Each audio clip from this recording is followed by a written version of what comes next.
house call. Okay. You have to use this controller.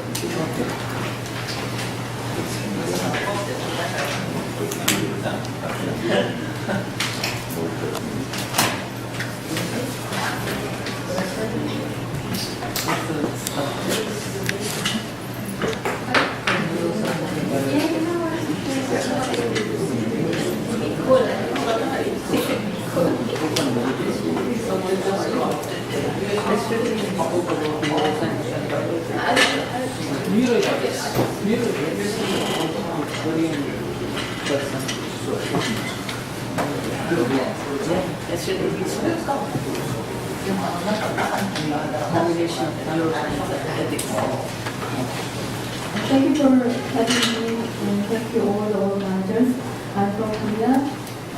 This is the first time in Kaohsiung, and today I talk about the neuroscience and potential research subjects. First of all, let's take the scope and type of neuroscience and neurotechnology research for therapeutic and cognitive enhancement purposes. There are chemical enhancing drugs, neuroimaging like fMRI, PET, CT, and PCI, the brain-computer interface, sometimes called the neural control interface, mind-machine interface, direct neural interface, or brain-machine interface. It's a direct communication pathway between an enhancing or wired brain and an external device. PCI differs from neuromodulation in that it allows for bidirectional information flow. PCI are often directive and searching, mapping, assisting, augmenting, or repairing human cognitive or sensory motor functions. PCI are technology that can restore the dependence and control of people with paralysis in general.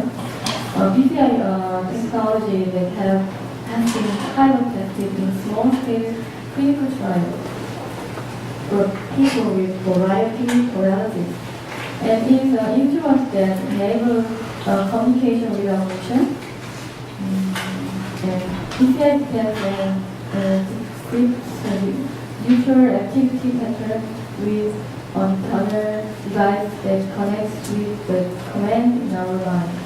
Hands-free implementation and user status monitoring, making it useful for people who need to concentrate, such as drivers, pilots, and astronauts.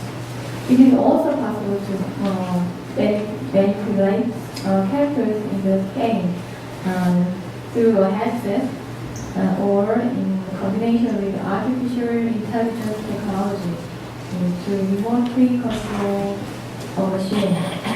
And DBS is the neurosurgical intervention used in motion disorders such as Parkinson's disease. It has also started to be used for psychiatric treatment such as therapeutic depression, obsessive compulsory disorder. It has been reported that DBS can lead to subtle changes or significant changes in patients' personality and self-identity and interpersonal relationships. BMI developed in Korea.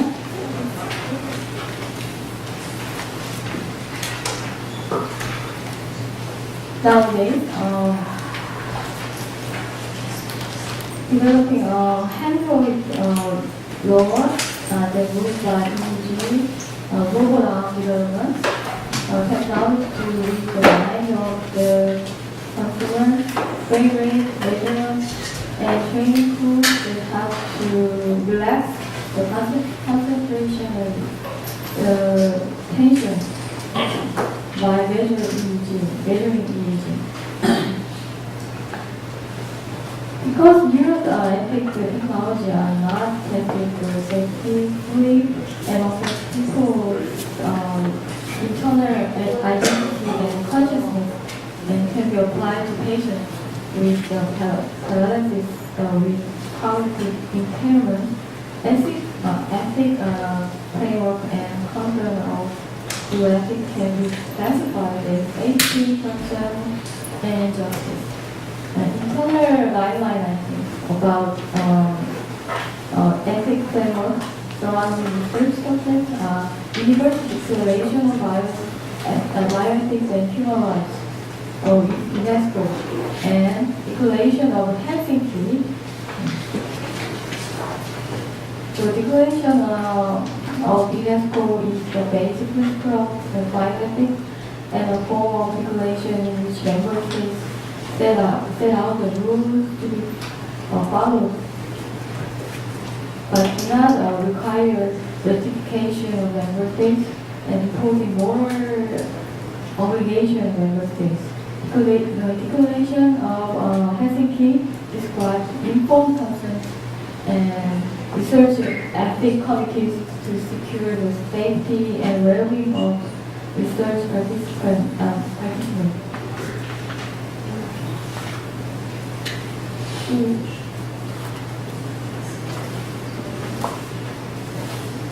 So if you look at the proportion of research subjects related to neuroscience in the Korean legislation, the basic principle is in the bioethics law, and clinical trial and professional research participants are in the pharmaceutical affairs law and medical equipment law and administrative rules.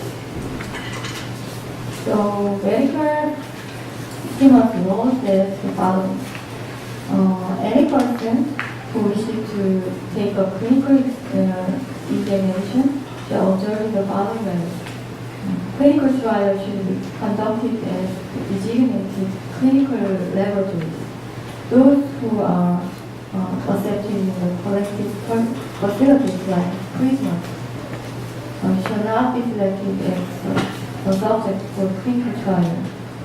And describe the contents of clinical trial and damage and the compensation for the health hazard that may occur to the subject during the clinical trial, and explain the subjects of the clinical trial and obtain the consent of the subject. So now we see the characteristic, the protection of research subjects of neuroscience and technology. Fourth, there is a special problem of informed consent in neuroscience research. I want to start with informed consent in bioethics is influential findings, I think. In the exceptional consent principle, it was assumed that the researcher had enough notice to subject before the start of the research, and had to keep informing him about the subject in the middle of his research. But unlikely normal study, it is important to consider that the neuroscience is the examination and intervention of brain and nerves. And so it can lead to instinctual findings that the patients do not want to know.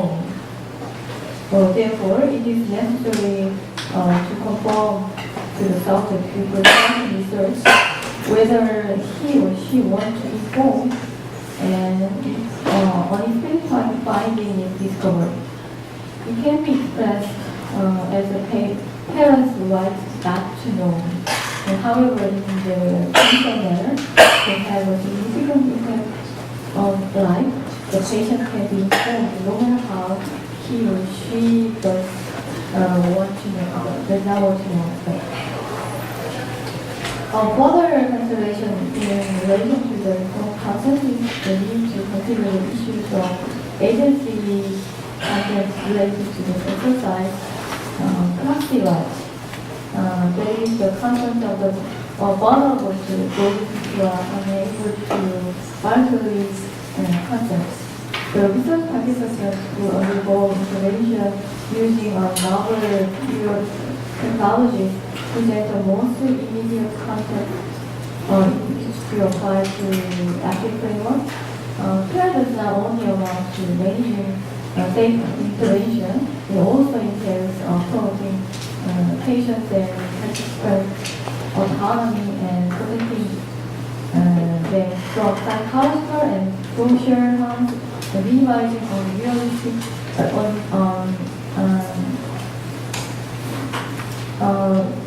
realistic expectation and guarding against privacy infringement. So, uncertainty about the long-term and intensive effects of venting in the brain using novel technology, or lack of alternative treatment for some neurological disorders, and the fact that many technology address conditions and patients' decision-making capacity, all present challenges to responsible endeavors to support decision-making and informed consent by patients and participants and those close to them.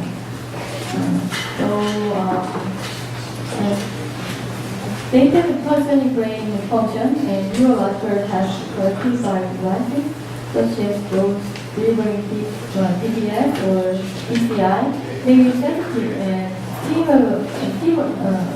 stigmatized. The ground and guidance for the regulatory agency to monitor the vulnerable of neural device to interfere or data interception combined with the health risk caused by malfunction to neural devices. So two important issues arise when considering the responsible protection of research participant interests. The fourth is the prospect of shame neurosurgery, maybe using as a placebo control in the clinical trial of stem cell therapy. And second, relating to the potentially serious impact on participants from beneficial therapeutic or assistive neural devices may be withdrawn at the end of research. Where this is likely to be the case, it is recommended that submission to research ethics committee must detail the information and support that will be provided to participants as part of consent procedure as the conclusion of the research. So this is the conclusion. Application of novel neurotechnologies in present unique or exceptional concern for the ethic conduct or of a relationship of care, treatment, and research context. However, examination of the governance mechanism that apply to these relationships through the filter of ethics framework highlights some area of concern which is important in protecting the interests of patients and participants.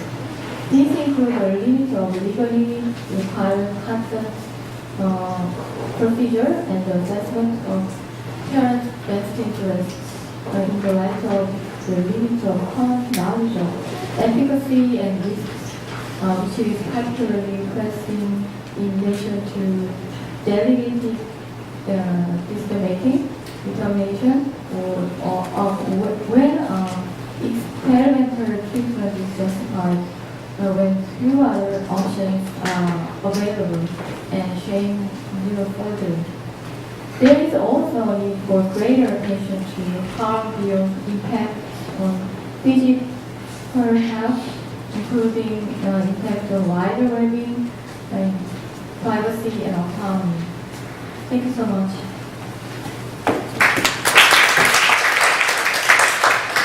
Any comments or questions?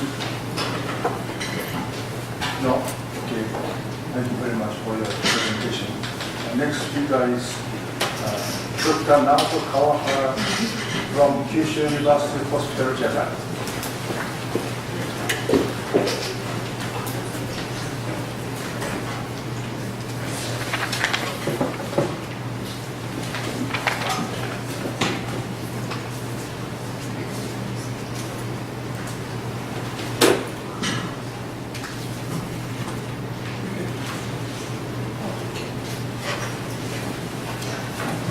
Thank you. From Japan.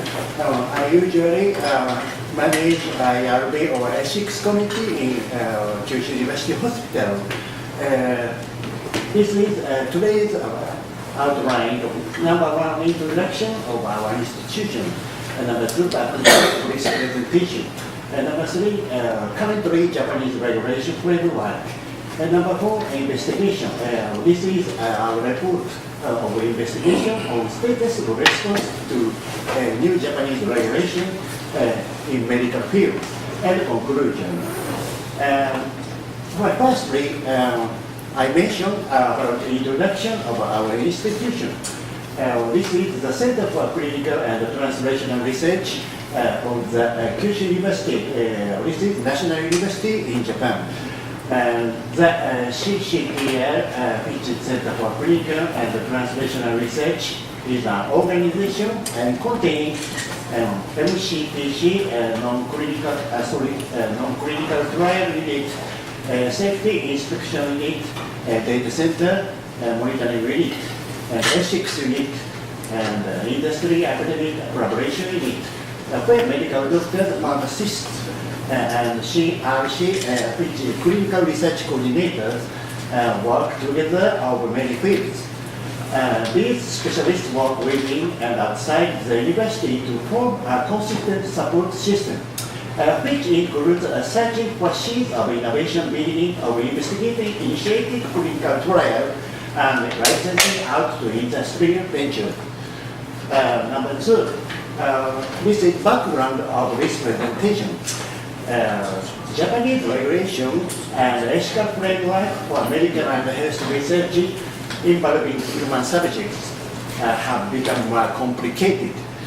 They are not only law, but also various ethical guidelines, which is so-called administrative guidance. Recently, some serious incidents,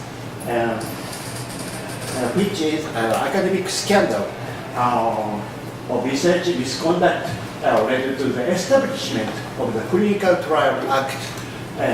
This is hard law. This is regulation, not ethical guideline. The purpose of this act to establish procedures for the conduct of clinical trial, measure the appropriate operation or review or opinion of the third-party review board, and systems such as application of information on funds or other benefits for clinical trial, and thereby to promote the conduct of clinical trials through ensuring the confidence in clinical trial of citizens in order to contribute to the improvement of public health. This is very, very complicated regulation. This is overviews of Japanese regulatory framework of medical and health research. Generally speaking, there are hard law aspects and soft law aspects. Here, what was the purpose of approval by regulatory authority? This is conducted based on the role of securing quality, efficiency, and safety of products. This is based on GCP. The other aspects, clinical research or clinical study based on soft law ethical regulation framework. Clinical Trial Act is new regulation, but many ethical guidelines currently handling in Japanese hospital, so ethical guideline for medical health research involving human subjects, or ethical guidelines for human genome and analysis research, and so on. Here, Clinical Trial Act is promulgated and implemented this year in Japan. This Clinical Trial Act new regulations, this scope is one, clinical trials conducted receiving research funds or other benefits provided by manufacturer with marketing approval for pharmaceutical or specifically related person. And number two, clinical trial involving unrivaled indication or use of pharmaceutical medical devices and regenerative medicine products that are not approved pursued the Japanese pharmaceutical and medical device law. For example, this is ethics committee or institutional review board in our institution, Kyushu University, Japan. Many committee in hospital. Research ethics committee consists of number 1, 2, 3, 4, 5, 6, 7 committee, and medical ethics committee consists of 2 committees. These are handling based on different regulations or ethical guidelines. And number 10, special committee for regenerative medicine. Totally 10 committees is set up in Kyushu University Hospital. And here, in Japanese regulation, maybe this is focused on the concept of intervention and non-intervention, or invasion, major invasion or non-invasion. This concept makes so much influence on Japanese regulations. Number 3, Japanese regulatory framework concerning the new Clinical Trial Act. In 2017, the Bill of Clinical Trial Act has been established in Japan, and some serious incidents of research misconduct led to establishment of such a regulation. In this new law, the following in particular were the emphasis. Regulation for clinical trial receiving funds by pharmaceutical industry. Number 2, imposing duties to obey the practice standards which are equivalent to the ICH-GCP. Number 3, making notification for study plan which shall be reviewed by the certified RBI. Number 4, improvement order, state order of clinical study of Japanese government. Number 5, obligation applied to pharmaceutical industry to publish the fact of funding to clinical trials. Here, before organizational change in Japanese government, this is not legal regulation. Many Japanese clinical trials based on administrative guidance, which was not enforceable by law, and there doubtful accounting of scholarship donations, voluntary disclosure of funding.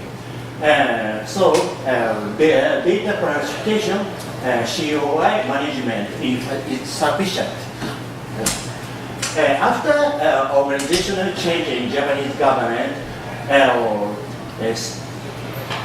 certified IRB is regulated by government. Certified IRB is endorsed authoritatively by Ministry of NHL level. And this is having authority for conducting investigation, supervision and guidance based law. Moreover, they set up a new publication information system, so-called JRCT. This is for clinical trial in Japan. By the Clinical Trial Act, all clinical trial has been required to be registered in new database, Japanese RCT. Regarding the JRCT, Japanese government is proceeding with approval from WHO as one of the primary registry of the ICTRB International Clinical Trial Registry Platform. After the approval, clinical trial registered in the JRCT will be registered in the ICTRB as well.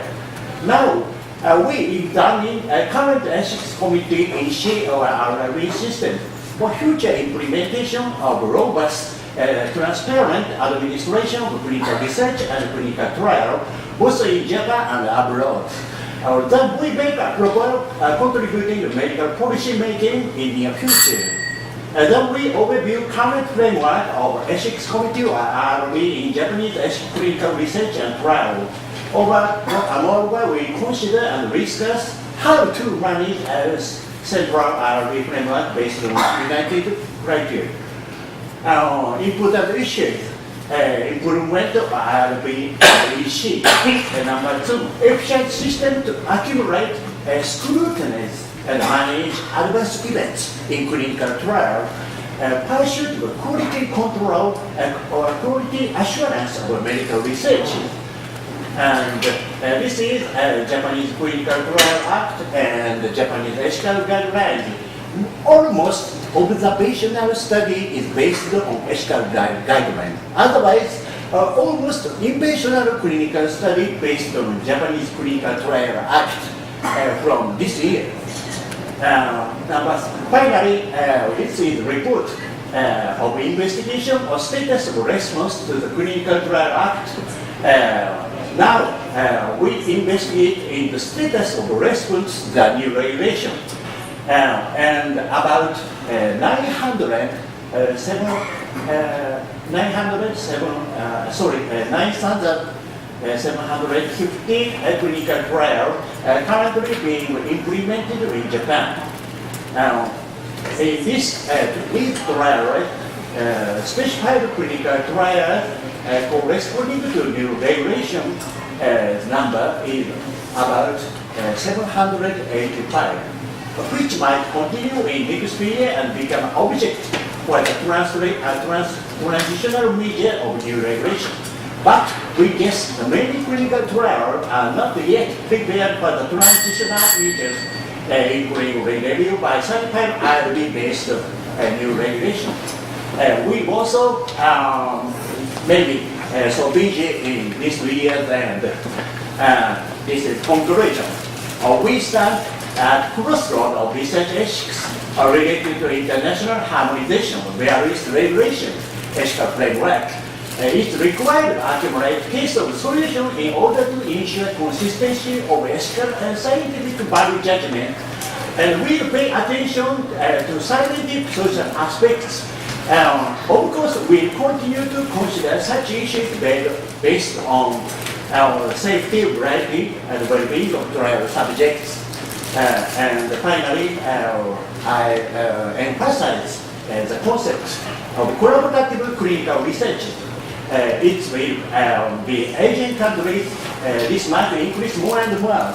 So we should consider a balance among innovation, regulation, and complicated ethical framework. Thank you for listening.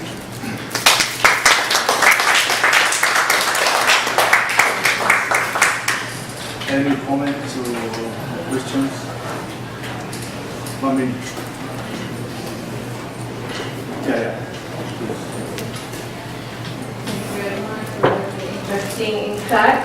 I would like to inquire, how do you address the discipline and ethical issue raised? What happens to the participants after the trial has ended? Do they have access to the same medicine? Is it maybe mentioned somewhere or not? What happens? For example, you run a trial for 2 or 3 months or 6 months. What happens after that? Do the participants still have access to the medication after that? Is it being addressed somewhere in the regulation? Thank you. This is a very important issue, and now we are thinking of such a matter, such issues based on complicated situations. And I'm thinking of your question, and I'll answer. Please wait just a minute. Okay, thank you. But this is very issue, important issue. You? Please. Thank you. I'd like to ask a comparative question between Naoto's presentation and Junhee's presentation from Korea. You mentioned the use of administrative guidelines that are not enforceable. So, to what degree, if I'm working at a national university and I break an administrative guideline, I would receive some punishment, yeah? Even though it may legally not take me to court. What's the so how would you reflect on that? Because most of the researchers are still going to be punished if they break administrative guidelines in some way. And does Korea also implement many guidelines through administrative guidelines because it's easier than legislative guidance? Please. Okay, no punishment in Japan for guideline. But we have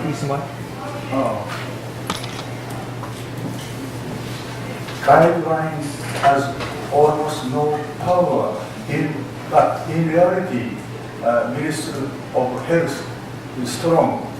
So, generally speaking, law has a compulsory power, law, but guideline is not a law. So, power weak, but in reality, just a little bit compulsory, very ambiguous. We say soft law, controversial talking, so no time to explain all. Maybe later I or she will explain. So, Yes, guideline is a soft law based on administrative guidance in Japan. it is pretending strong. I think. Okay. So we have almost no time. Maybe just brief comment from... Yeah. Two speakers, but now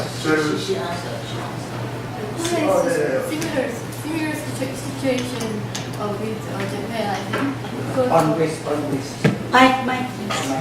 Yeah, similar situation in Korea, like Japan, because IRB, the Institutional Review Board, is not compulsory, no punishment. But recently, the act which the compulsory was enacted during the review. So I don't know in the future will be changed, but now it's not compulsory and free and soft regulation. If I can come in this with Professor Darren Messer, if I can come in here. So we are talking about regulatory framework, so enforceability, accountability, and you're right when saying that when it is guidelines, it doesn't have that accountability, which the law has and the court and the procedures and the punishments are given. So the time has come where we have to acknowledge that this medical health and health researches has to be accountable in the legal regime. So we need to do something by which this regulatory system has to be accountable and has to be justified, because everything is being done about all the researches in medical science which are being done are not accountable to anything. So the time has come where we need to do this homework, and I think the ABA is a very, very good platform for introducing this accountability. Thank you. guideline is a kind of administrative order which has almost no power in Japan. Okay, so excuse me, almost no time. Okay. Can we finish the presentation? Thank you. Thank you very much.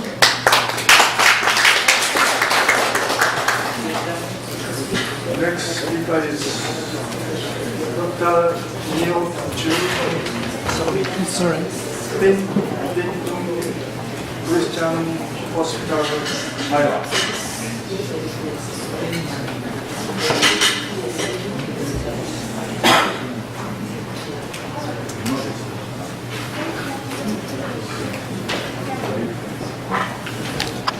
I think all of you are very hungry already. So I think all of you know that there's thousands and hundreds of NSAID and painkillers and also antipsychotic, neurotic, etc. Still, why are so many patients suffering from chronic pain, cancer pain, that's yelling for help? So I think we need some change or reform. So already there are many people asking it's time for reform. So you can see that pain management is very important because inadequately managed pain can lead to adverse physical and psychological patient outcomes. And unrelieved pain can suppress the immune system and poor wound healing also. So pain is a multi-dimensional phenomenon. So nowadays, around the world, we know that pain clinics, they use the multi-disciplinary approach, including a psychological approach, biofeedback, etc. But still, there are a lot of pain that is not well cared of. So you can see that all these systems, because the lack of content of teaching of traditional Chinese medicine, Indian medicines, Thai medicine or Malay medicine, etc. So it's important that we include all these in our teaching in the curriculum so that in the future they can be well off. So education is the core activity of all. Because I was the Pain Clinic Association in Taiwan, the General Secretary, so I know what is going on for so many years. So we are trying to do some change, including the case-based learning and interprofessional group problem solving and learning. So it's a very complicated way of doing things. So teach pain specialists is very important. I always promote East-West native integration because East-West integration is not good enough, not using the Western medicine and the Chinese medicine again. I think Indian medicine, the Muslim medicine are also very important. Even native medicines is a lot of wisdom inside that we should learn from them. So you can see that in informed consent, we usually say that you can choose, but only you can choose the stick, but not the food that I want to eat. Because just like you can only choose Western medicine and no other medicines that can provide to you. Because most doctors don't understand about Chinese medicine, about Indian medicine or other medicines. So it's actually unfair to our patient too. So you can see that all are disagreeing with each other. So it's important that we learn more so that in the future we can provide more choice for our patient. So I think we can understand very well that you have more tools, then you can help your patient more. And you yourself will learn different kung fu, then you have more ability to help your patient too.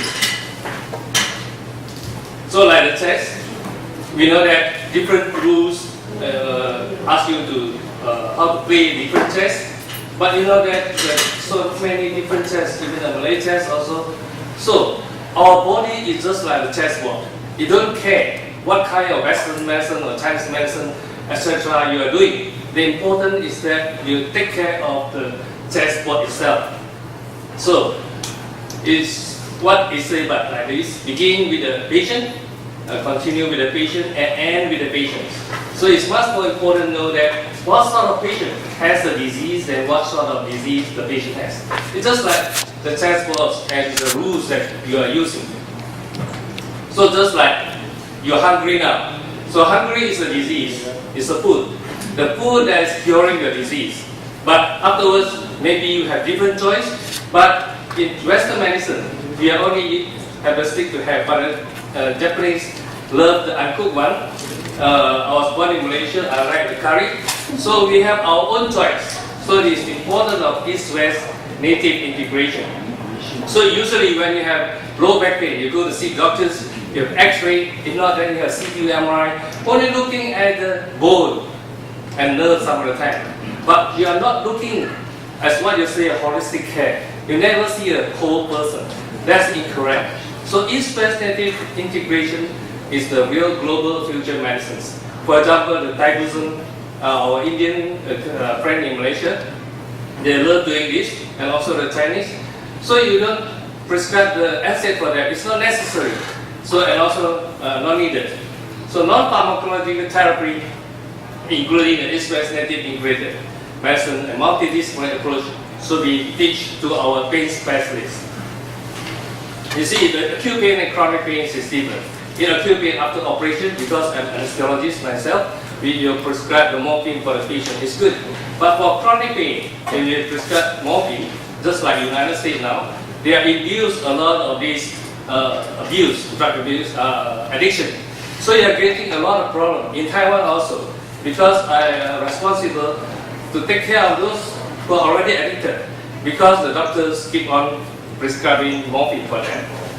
And then we come to your clinic, they say the other doctor will not prescribe the morphine for me. So they got these problems are caused by doctors because they don't know how to tackle the chronic pain. So they keep on giving morphine. So harmonizing the traditional Chinese medicine and modern medicine is very important. This was written by Dr. Kaki Hui in UCLA. So you see that we are just like the blind people touching the elephant. So each will say that I know all about the elephant, but actually we just know only one part of it. So if you want to really know your body or know the textbook, it's important you learn how East-West native integrated method. So previously I went to teach in UCLA about different East-West integration methods. So you will say that in America also, although they are so advanced in their medical system, still there is a lot of pain that cannot be solved. So when we have that in workshop, a lot of these neurologists or cardiologists, they bring their patient there, hoping that using the East-West integrated method to solve their patient problem. So in Norway also the same thing. For example, now you have knee pain. Most of you will hear that the orthopedic surgeon will say that you need an arthroscope on the knee and see what's inside there, or you need a PRP. But actually, all these are nothing to do with your knee pain. When you are going up the stair or going down the stair, you have a pain. It's actually the muscle that carry you up and down. The bones is a dead thing. Just like the puppet show, you need a string to move the woods. Thus, you need the muscles to move the bone up and down. So it's nothing to relate to the degeneration of the disc. For example, after the total knee replacement, you still have the pain. What you do? Do you have another knee replacement? No need. You just to tackle or needle the muscles. Then you will help the patient to solve the problem and not prescribing morphine for the patient. So I did the teaching in Beijing, China also. You can see that 10 over countries from Europe, they come here to learn different kind of East-West integrated method so that they can have all these Western trained doctors. So our own Taiwan native doctors or witch doctors also are neglected. So I work with them and find that actually, for example, this lady got headache, and after consultation with the witch doctors, they say that, oh, you have some problem with your ancestor. After that, the headaches were gone. So why you need a Panadol? So we can treat. Even the Indian chakra, as you know, we only know about the 7 chakra. But we don't know that there are many minor chakra with different pattern that is more useful clinically. So we use all these integrated in our clinic. So we always think that Western medicine is much better than Chinese medicine. For example, this girl, after the spinal cord tumor operation, he cannot move the leg, even cannot raise like this. So only 16 years old. So I do the scalp punctures for her. You can see that starting cannot walk properly, but later on she can walk after the third treatment. She's in the university. This also after the nerve transplantation, still cannot raise the hand. So I use the scalp punctures and she can throw things so far away. So actually, only a few needles can do much better than the so sophisticated and fancy operation. Just like after a stroke, you can help the patient to stand up. And also, for example, the stroke of the eye, the patient cannot see, and we help them to do this. So in autism and also the brain development of the child, you can find that the research shows that corpus callosum is a hyperactivity. When they grow old, they become hyperactivity. So we need to find new scalp puncture point for treating this patient. So I have a lot of these little patients. Even half the brain already operated and taken away, we still can help the patient to improve again. For example, as anesthesiologists, we also have usual quarrel with the orthopedic surgeon or other neurosurgeon. For example, severe low back pain, and then the patient has more severe aortic stenotic problem, so they have sudden death. So our colleague reject the operation. So after a few quarters, they decide. So ask the patient for acupuncture. So I did the acupuncture. You see the heart so severe, and the patient was quite happy, and she said that she will cook for me. So this also after breast cancer and thoracic spine metastasis, and they need to check where is the metastasis. They need to do the MRI. But the patient after 2 times of morphine still cannot lie down. So I give the acupunctures for the patient, so the patient can lie down and they can do the MRI, so they can do the following treatment. So not necessary that Western medicine is always better than the traditional one. So we need to give them a new education system, an integrated one, and not only to the doctors, to the system, to the public, and that's why I keep on telling whenever I have the chance that we need to promote East-West integrated way so that the native especially, they are losing because after the elderly pass away, then all the important knowledge will lost. For example, now you want to go to a jungle and to find a plant that can treat certain disease. It's so difficult. But if you learn from the native people, they say that certain plant can help in certain disease. You just need the Western way of clinical trial analysis. Then you can help a lot of people. So I think this is my own concept. Thank you.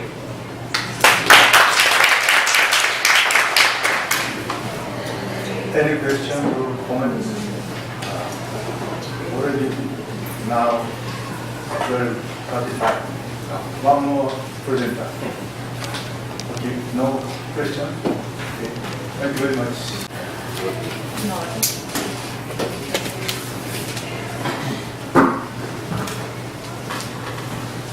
Hi everyone, I'm Olivia and I'm from a postdoc fellow from the Center for Bioethics at the Chinese University of Hong Kong.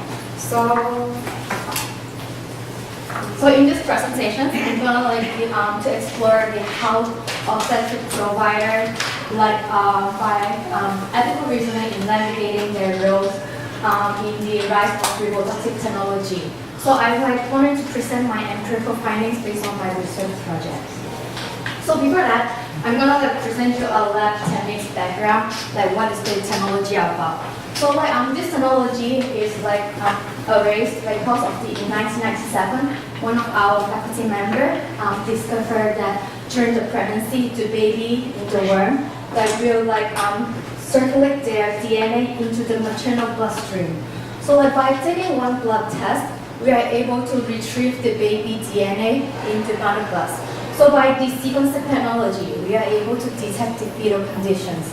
And currently, we have applied this sequencing technology in detecting many conditions. For example, paternally inherited features, single gene disorder, and Down syndrome. And they have a high sensitivity rate at 99% sensitivity.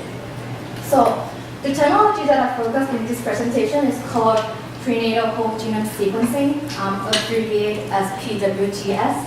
So it is also a potential advanced prenatal screening that involves a blood test only and able to sequence the whole fetal genome. So starting from since 2010, there's several research teams in the States, Hong Kong, have successfully sequenced the whole fetal genome. So what does it mean then? Of course, like with the advance of bioinformatics technology, we can screen any genetic related conditions, like even though they are common or like rare, as long as they are like genetic related, we are able to sequence it. So there's like obviously there's a clear trend that the antenatal screening test is going to screen for broader conditions. Did you know like hit the Times Magazine cover page that like do you want to know any future of the fetus? So the question is like just because we can, but should we do it? How should we like use the test more responsibly, and where does society should draw the line? So the most apparent ethical issues in this test is the reproductive autonomy, since autonomy is the most central point in the pregnancy. And there's some empirical study has explored the interview with the pregnant woman, and often like very oftentimes that they talk about their procreative liberty, that they should have the right to choose the baby they decide to raise, and they should has the right to choose the baby that they are expected has the best opportunities. So like the question is like, is it receiving more prenatal information equivalent to enhanced reproductive autonomy? Well, that's a couple more that ethical challenges in this reproductive test is like, for example, would this like undermine the children's future autonomy? Would this like the more woman know, would it like indeed like increase the psychological burden to the pregnant woman? And more commonly, that we're afraid that the test will like more increase the disabilities discriminations. So in these presentations, like I'm going to explore the providers. So to do so, I did 20 interviews with the obstetric providers who is currently doing the offering the prenatal test to the pregnant women. So from what I found out is that the overtheme is to explore their views towards the test. The orange color that highlighted is the domain that I discovered. Under each domain that I found the 5 categories, which I'm going to discuss next. So the first domain that I found is the clinical challenges as a role of obstetric provider.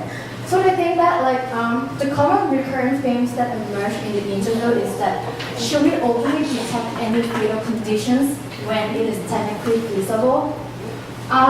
In other words, the major things that obstetric providers are mostly concerned is about the uncertainty of genomic information.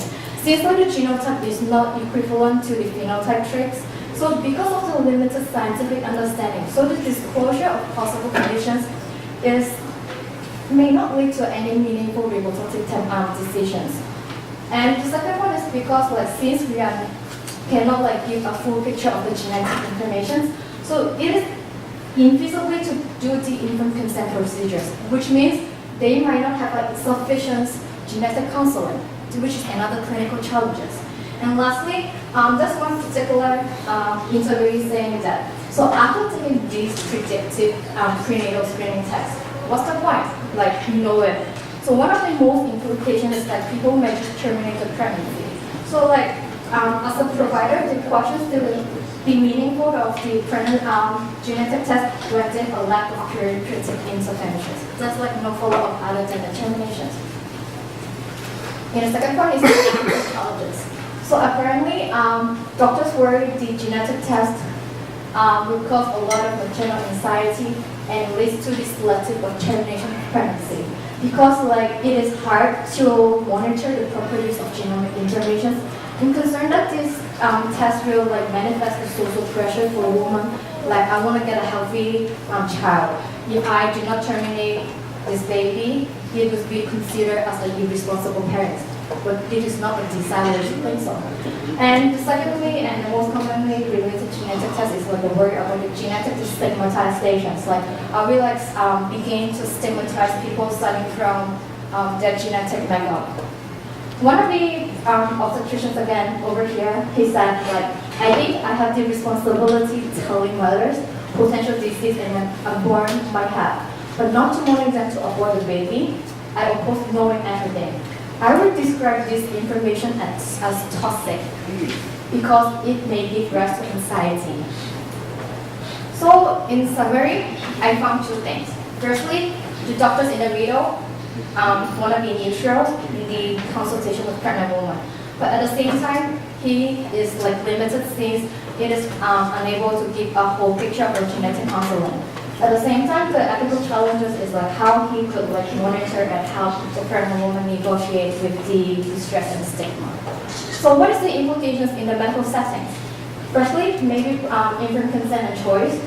Firstly, maybe like currently, they could like do from the autonomy from patients, and like before any pregnant woman decides to terminate a pregnancy, he or she should like provide a bigger pictures. For example, a list in addition to provide information of the conditions, he or she should provide like what is the prospect of people with the disability about. For example, like people with Down syndrome, their life is not as bad as we think. They are like self-capable. He could like do business or like sometimes like even actor in the movie industry. And the second point is about the genetic counseling. As a result of the infant consent, like provider has the duty to care, at least provide with pre and post-test counseling, and provide a more risk and benefit of the genetic test, and the right to know and not to know.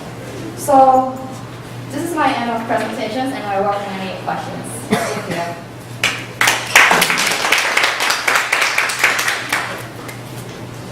Any questions or comments? Hello. Okay. Yeah, I think that thank you for your very excellent presentations. But my curious is that for genetic testing, which is fine, but I think that your main argument is about personal choice. But my concern is that how to prescribe genomic screening for prenatal baby at the first place. What's the medical indication for that? I think that will be the condition that we have to confirm, and we must to make sure. Should we provide the kind of services? Is this ethical at all? Yes. Oh, exactly. Well, that's exactly the point that like the internal struggle to offset the provider has. Because like as a provider, they feel like they have a duty to care, that they should do whatever according to the patient wish. They feel like this is the way to respect individual subject autonomy. But like as we have like the technology advances in like the way more rapidly than we expected. So like they have like the struggling, like should we be the gatekeeper or the woman should be the gatekeeper in terms of this prenatal genetic test? Yes, I saw another hand. Thank you, Olivia. Can you tell us how popular the genetic counseling service in Hong Kong? In terms of governmental genetic counseling in Hong Kong, it is really limited. We do have like only limited registered counselor in Hong Kong. So basically, obstetric provider is playing two roles. They counsel a woman and then provide a test, which is not ideal in a sense. And then the termination rate in Hong Kong is pretty high too. Like using the Down syndrome as an example, that is like 99% approaching that way. So it is like in terms of a genetic test, we can tell the Hong Kong woman has an ideal or fantasy that they have the wish to having or raising a healthy baby. Yeah, thank you, Olivia. I have an excellent presentation. I have a question. I know that the views on termination of pregnancies with Down syndrome in mainland China would be close to 99% or more. But is there a difference in the view in the Hong Kong community, or it sounds like from what you're saying that Hong Kong is also rather similar? That there's less population pressure, and what's the average population size in the Hong Kong community as opposed to the mainland? Well, in terms of Hong Kong population size, that is 7 million. I should say family size. Oh, family size. Yeah. Family size around 3 to 4. Right. So people have one or no more than 2 babies nowadays in terms of the social structures. So I feel like people the aim of raising a healthy baby or the acceptance of disabilities due to the family size, in a sense, as you said, and the social pressure, and then stigmatizations views in the society. So that may help lead to the views of the needs of the prenatal screening test. Okay. We'll finish this session now. Okay, thank you very much. Thank you.